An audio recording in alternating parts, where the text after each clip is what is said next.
Hello everyone and welcome to a new video. MC-Mura here, and in today's video we are gonna be making a fighting games tier list. This is for the games during the PlayStation 4 and Xbox One generation. And before I start and before we get into anything, because this could lead to some highly toxic talks, this is not about which games are good or which games are bad. This is about me telling you the games that I actually liked, why I like them, and the one I didn't like, why I dislike them. It doesn't mean that it's a bad game, it doesn't mean that it's trash or there's something wrong if you like them. I'm not hating on them, I'm just expressing my opinion on why I didn't personally enjoy them. That is all there is to it, nothing is personal going on here. And again, it's gonna be very subjective, so keep that in mind. Now obviously I didn't play every single one of these, but I did play a big portion of them, so let's check it out. And the first one is Smash Ultimate, and Smash Ultimate for me is interesting. I'm gonna put it in the B category. Smash is a game that I played many times at a friend's house. Here's the issue with Smash. The issue with Smash is mostly the online. I actually like the gameplay, obviously the characters are amazing, the game is very fun when you are playing with friends, but I never really got into it as a competitive fighting game because of the online. It uses a region lock online system, so you're pretty much gonna face players in your region, and obviously not that many players are here, only a handful, so it is very restrictive when it comes to online, so I couldn't really get into it, right? But I actually genuinely like Smash as a game, so I'm gonna put it in the B. This is like pretty much the average. I don't wanna keep going with the regular category, but here let's say for example about the BlazBlue Cross Tag. I didn't play it personally, never really tried it. I tried the first version of BlazBlue way back during the PlayStation 3 days. It came right around the same time as Street Fighter 4. I thought it was a fun fighting game, but I never got to try BlazBlue Tag or Cross Tag Battle. I honestly never played it, so I can't really comment on it. The next one is Dragon Ball FighterZ, and this is one I've seen a couple of comments before, people asking me on my opinion on Dragon Ball FighterZ. And in all honesty, I'm not gonna give you one because I didn't play it, and I have nothing on the game itself. It is just that I really don't like Dragon Ball. I don't like the IP itself of Dragon Ball. I'm not a fan of Dragon Ball, so every time I tried the game, and I actually tried it a couple of times, I couldn't have fun playing because I have to at least like my character or think that my character is cool or fun. But I honestly didn't find any characters that I liked from the roster of Dragon Ball. Obviously it's a game with a very directed IP, so if you're a fan of Dragon Ball, you're gonna have a blast. I don't like Dragon Ball, so I didn't enjoy the game. It doesn't have anything to do with the mechanic. Mechanically the game might seem fun. I again never really messed around with it so much, and never really bothered with watching or spectating or anything because I'm not into the whole brand to begin with. And I know, like for example, I know many people who don't like Marvel or DC or whatever, and that's why they don't play these games. So at least you're gonna have to tolerate what you're playing, right? I didn't mean to stop on Injustice 2, but Injustice 2, I'm gonna put in the B category. Injustice, the first one, is actually one of my most played fighting games of all time. I know this might surprise some people, but I used to play NRS games pretty seriously, I would say, and especially during the MK9 and Injustice 1, and honestly, like I said, Injustice, the first one, is one of my favorite fighting games of all time. That game was so busted, it was so much fun, and Injustice 2 to me was disappointing in a way. I liked that they kept it as a legacy game, so the character kept their attacks and all, but the gear system I really didn't like. The game felt way too grindy to unlock everything. To this day, I haven't gotten Fishnet Black Canary, despite playing Black Canary for like a ton of time. I didn't really get it. Obviously Wonder Woman and Superman were my characters. Superman is kinda alright in Injustice 2, he didn't change him that much. Wonder Woman got completely redesigned, and I thought that her design was actually pretty cool. The issue with Injustice 2 is that it felt like the game was going way too heavily in the zoning direction. We all remember how Deadshot came out, launch Deadshot was really retarded in my opinion. It's a game that I like. I fundamentally like Injustice. I do think it has a couple of issues in my opinion. I feel like the engine favors zoning characters way too much. I never understood why, even like let's say for example that you just finish the first life bar of someone, and then they will have that animation where the character is being knocked down and they will do 10 somersaults backward, so they fly backward full screen. Let's say for example that you engage in a clash, whether it's the opponent is defending, the guy getting comboed and then he initiated a clash. Again, after the clash, win or lose or even on a draw, it will separate the characters so much. These stages were so wide. So when I was playing a character like Wonder Woman, who I'm typically chasing the other guy all the time, it was pretty obnoxious. Something that got really old really fast. Some of the characters in Injustice 1 were much better designed, or at least I found them more fun. I found Bane to be a lot more fun in 1. I found Green Arrow to be a lot more fun in 1. Etc, etc. So it is an okay game. I know a lot about Injustice. I gave it more than its fair shot. Injustice 1 was one of my favorites, so it is dear to my heart in general, I will say. Fighting Hearts I actually didn't play. Under Night in Burst I didn't play, and SNK Heroines I didn't play. Fighting Hearts, to be honest, never really got the chance. The same for Under Night in Burst. And SNK Heroines, this first came out on the Switch. I didn't have a Switch back then, and obviously the game doesn't seem to be really like a competitive fighting game. It seems to be more like a single player unlocking, stuff. It reminds me a little bit of Street Fighter Alpha 3, where it was a game that was really like a casual, friendly fighting game, I would say. It's made to be played over a long time, unlocking costumes and all that stuff, and not really like a serious competitive fighting game. Next up is gonna be Soulcalibur 6, and I honestly gonna put this in the S rank. Soulcalibur is one of my favorite fighting games. I actually said this before, but Soulcalibur 4 and is probably the games that actually got me into fighting games. I remember back then I had an Xbox 360, I had Halo, and Soulcalibur 4, and I don't really remember why I got Soulcalibur 4 to begin with, but I had the game, and I was like a teen back then, and I was just learning the game. If you know, Ivy was insane in Soulcalibur 4, so my teen mind actually got me to try to play Ivy a lot, and then I wanted to get good, and then Street Fighter 4 happened, and I transferred over to Street Fighter 4, and that's how my journey with fighting games started. So Soulcalibur is a game that is very near and dear to my heart, and I do think Soulcalibur 6 is probably one of the better versions of Soulcalibur. Obviously, it does have some issues, especially when it first came out. Reversal Edge was completely busted. I hated Reversal Edge at the start. The balancing was kinda some characters were kinda too ridiculous. We all remember Launch Oswell, and I do think even Siegfried and Nightmare were kinda ridiculous. And obviously I play Ivy, and Ivy was completely busted too. But again, it's a really fun fighting game. One of the good things about Soulcalibur 6 is that they made the actual combat a lot faster. So it feels fast, it feels crisp, it feels responsive. The character selection is amazing. They did the Mortal Kombat 9 thing where they went back to the roots. So again, we once have Kilik, we have Taki, Ivy, all of the original Sofitia and all of that, most of the original cast. And that's really cool, right? And most of them play really, really well. It's a fantastic fighting game. Even Geralt is actually a really good character. They have 2B, and Nier is one of my favorite games of all time, to be honest, Nier Automata. So I do actually enjoy that 2B is in the game, and I actually like 2B somewhat. Although I do have some issues with her design as a fighting game character, but I love Soulcalibur, to be honest. It's absolutely one of my favorite fighting games. Killer Instinct, I'm gonna put in the A. I played Killer Instinct a lot during Season 1. I didn't play... No, Season 2. Season 2, not Season 1. I played Season 2.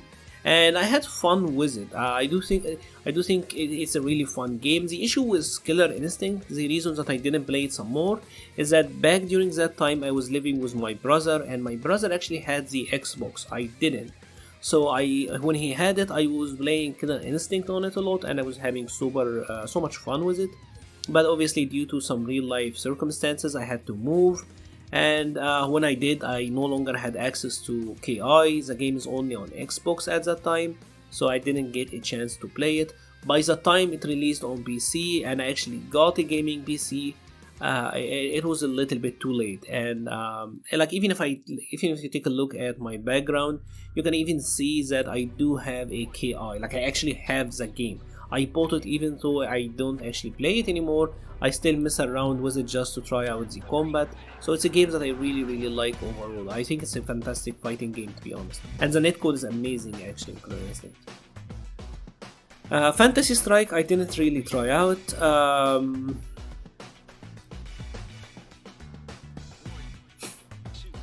Okay, so this one might cancel me. I'm gonna put this in the S rank. And Marvel Infinite, I know, is a game that gets a ton of flack. Like this is the one game that everyone hates, right? Everyone loves to hate on Marvel Infinite, and for good reasons, to be honest. The game have subpar graphics. The game is like, if you compare it to Marvel 3, obviously Marvel 3 is a much higher quality product, right? But damn, Marvel Infinite is fun. Like it's honestly one of the most fun and creative fighting games I've ever played. The stuff that you can do in Marvel Infinite is unmatched. The freedom in the combat system is unmatched. And I know that so many players don't like it because of the roster, right? But if I'm being completely honest with you, all I've ever wanted, like I remember even in Marvel 3, all I've ever wanted was to have X and Zero on the same team. Like I love the Mega Man X series. I love Mega Man in general. I've played through Mega Man, like Mega Man X, I must have beat over 100 times. Like you have no idea how much I love Mega Man. Like I am the one of the guys when I see the Mega Man X theme, I remember, yeah, that is the Mega Man theme from the very first stage of Mega Man X. The Zero theme, that is his theme from Mega Man X2, the fight versus Zero. So it's like, I love Mega Man to death, and all I've ever wanted was to have Mega Man and X, or Zero and X on the same team, and they gave me Zero and X. So I know that the roster was something that was complained about a lot, and for good reasons. It didn't affect me personally because I got who I wanted, and some of the new characters I found to be extremely fun. Like Ultron was a super fun character. I found Sigma to be really fun. Surprisingly, the Winter Soldier was really fun. You know, there were so many fun characters in this game, and some of the redesigns to the old characters were also really good. Like Iron Man was fantastic. I love Iron Man in Marvel Infinite. I love Captain America and Marvel Infinite. I really think they play as a fighting game. Characters, they are so much better than the Marvel 3 versions, even in terms of fun, right? Like the Repulsor Blast or Repulsor Ray or whatever the moves, the new moves they gave Iron Man. That is honestly one of the most fun fighting moves. Like, that's one of his most fun moves. Like super fun. It's way better than his Marvel 3 moveset. So it is a game that I really enjoyed, and also the netcode was amazing. I would play this game, like I remember I would play it with a friend, and we would play like, honest to God, we would go like 70 matches in a set. We would play up to like 70 games. We would play it for hours. The game was completely busted. It was completely broken, and as in like a competitive super serious fighting game, yes, I know it had its issues, but damn, it was fun. Like it was so much fun. Out of all of these games, for me, Marvel Infinite is easily the most fun fighting game of the generation, and that's just my opinion. Now we are at Mortal Kombat 11. I actually didn't mean to do this once more, but yeah, this goes to the pen for me. And Mortal Kombat 11 is a game where I really try to like it, but this game, it feels tedious. I felt like everything with Mortal Kombat 11 felt tedious. Something I have to say right out, I don't like realistic looking characters in fighting games. So for example, the art direction of Mortal Kombat, where they are using like real actors for the characters, I really don't like it. You can call me whatever you want. I never will feel comfortable seeing like the most gruesome and awful fatalities look, done on someone who looks like a real human.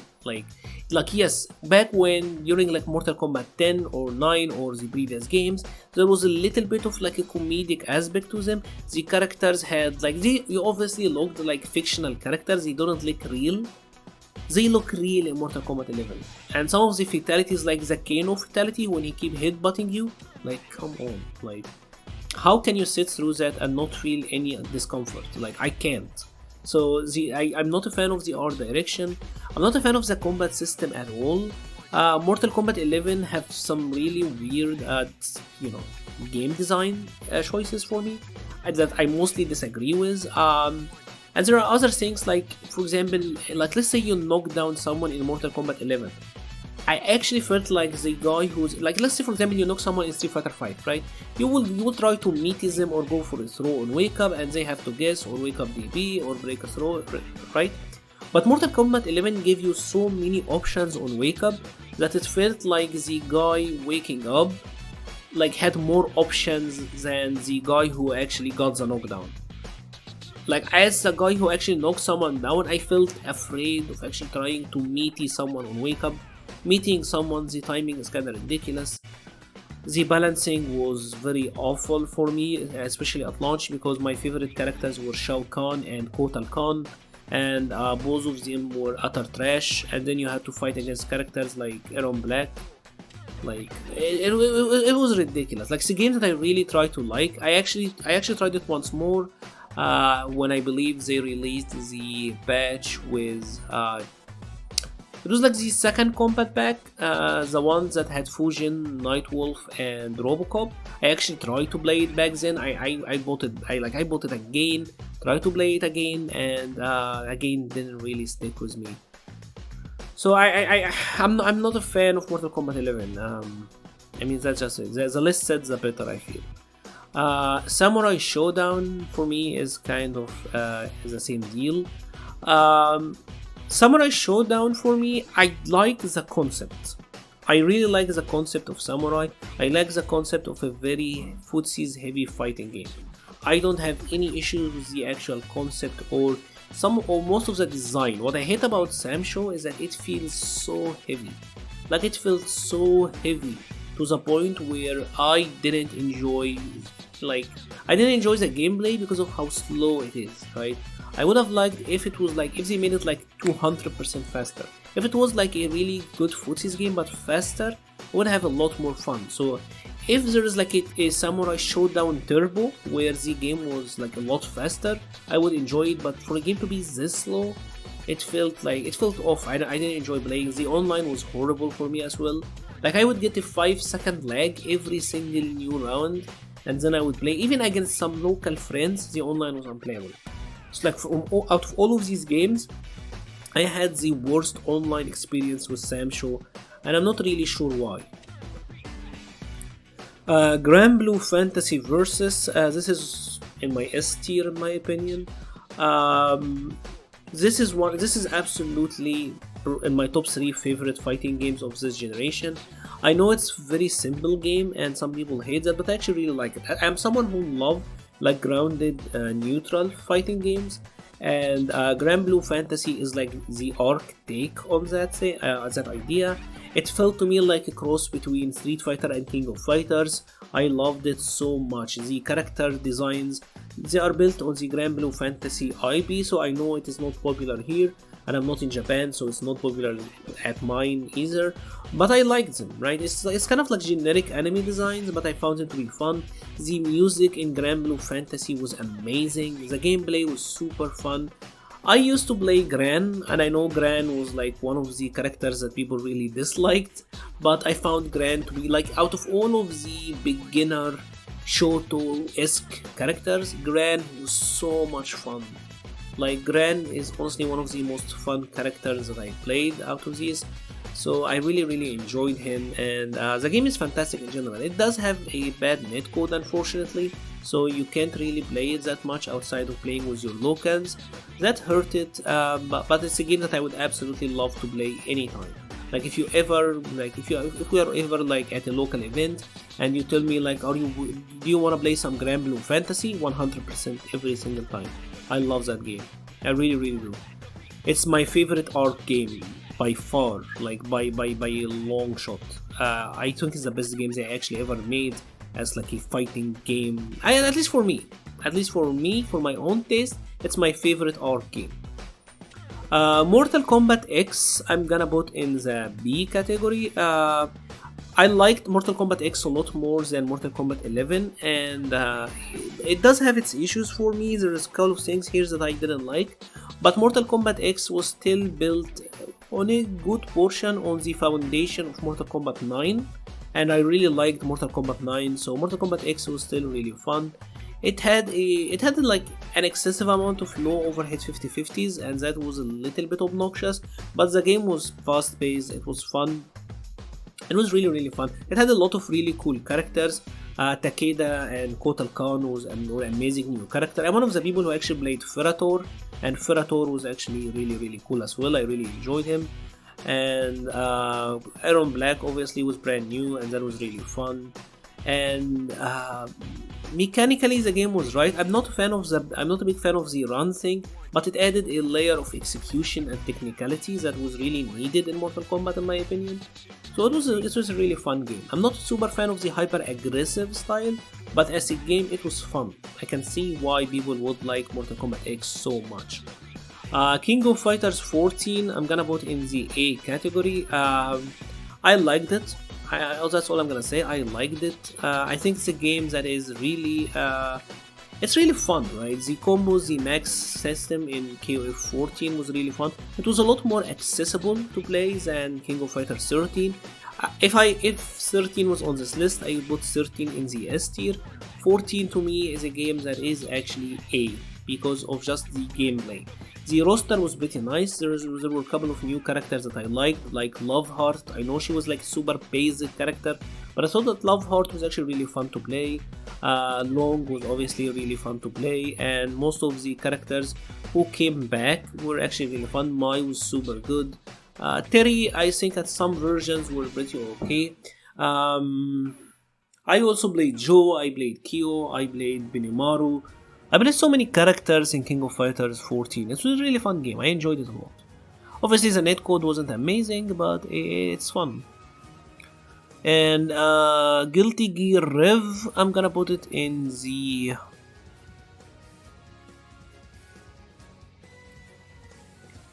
So here is the thing about Guilty Gear Revelator, or Guilty Gear in general, Guilty Gear Xrd in general. The issue for me with Guilty Gear Xrd was that obviously because of my region, I live in the regions where I will get the EU distributed versions, right?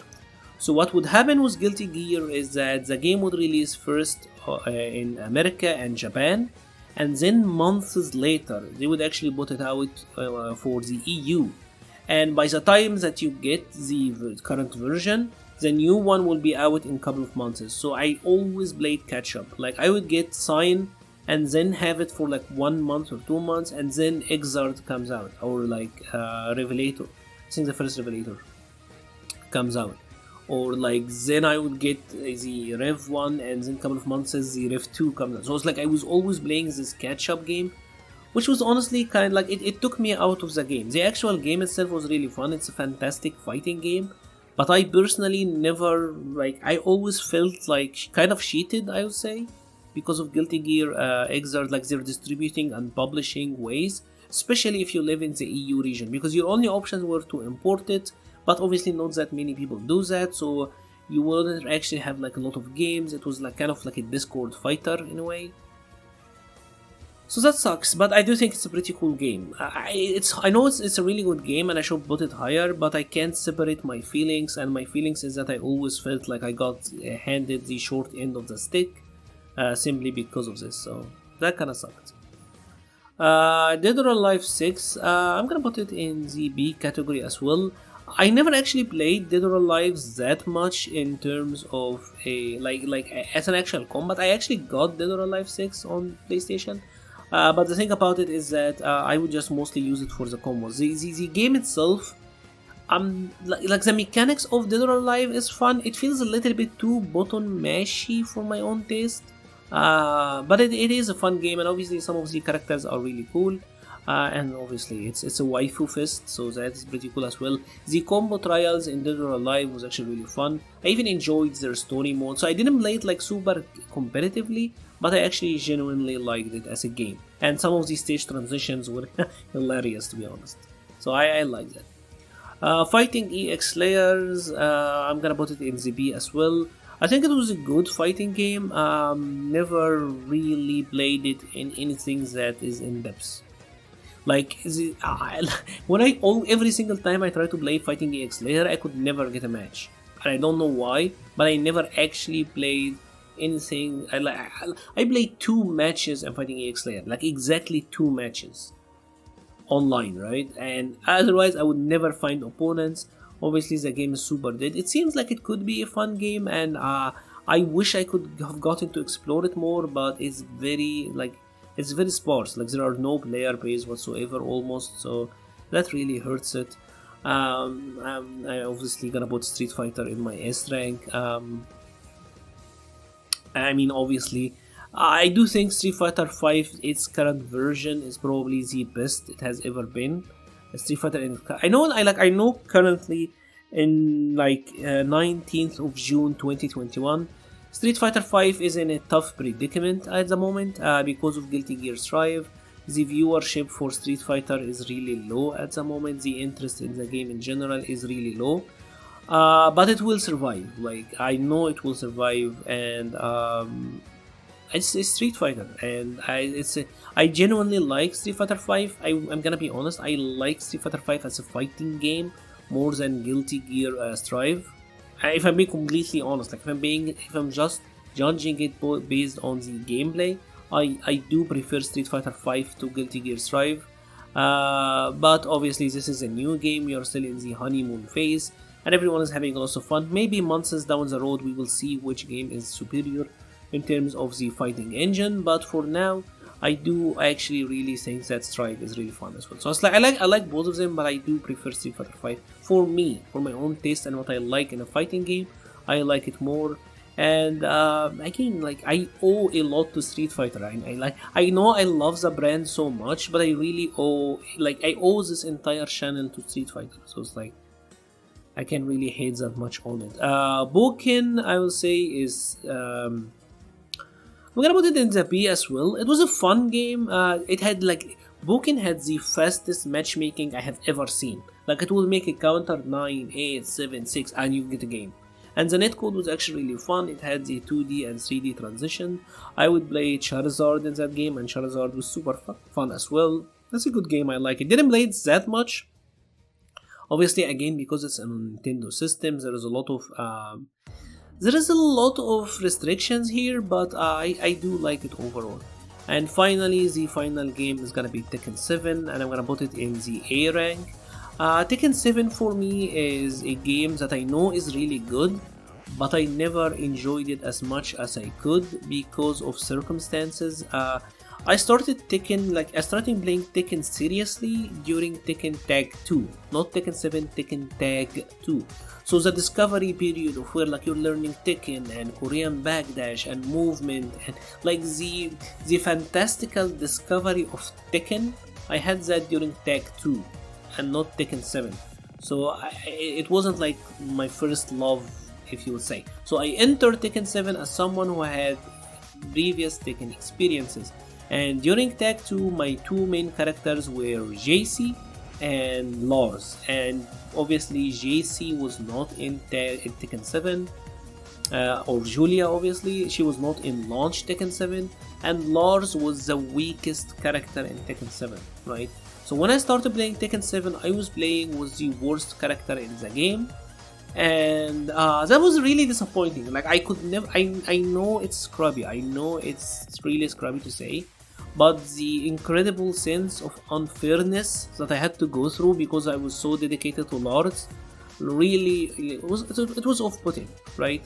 Like I couldn't help but feel like there is a lack of justice every single time I see like someone like Claudio doing his absurdly busted hop kick, and Lars losing like his down forward 2 and everything. It felt awful. Like I really didn't enjoy it. Felt like you were working so hard and everyone else gets away for free. And that is the issue. If you're playing like playing low tier, you can survive, but if you're playing like the worst character in the game, that gets really rough. It gets really rough. And if you don't love the game to this, maybe you will quit. And that's why I had more fun playing Street Fighter. If I wasn't gonna struggle so much when I was playing Street Fighter and Tekken.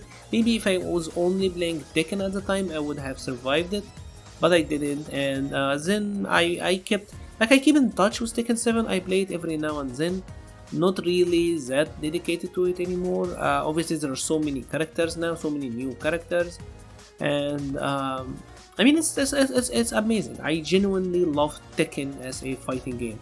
So despite Tekken 7 actually not sticking with me, I will certainly always come back to playing Tekken, and I will I'm always gonna be looking forward to Tekken 8 and future releases. And that is pretty much it for this tier list. Let me know your thoughts, which one of these games were your favorites, which one you are not a fan of. I would love to hear your thoughts. Obviously some people may ask me about Strive, but it's way too early. Like I don't have concrete thoughts on Strive yet. I have my ideas on some things that I like, I dislike, but I will keep it to a later date when we had more experience. It's only week 1, guys, so it's way too early to give like a decision on the game, right? Because every one of these I played for an extensive amount of time, or at least a decent amount of time before I can pass my judgment. If you have enjoyed this video, leave a like or a comment. I will be leaving a link to the Patreon page and Discord server page in the description below. Thank you very much for watching and stay safe.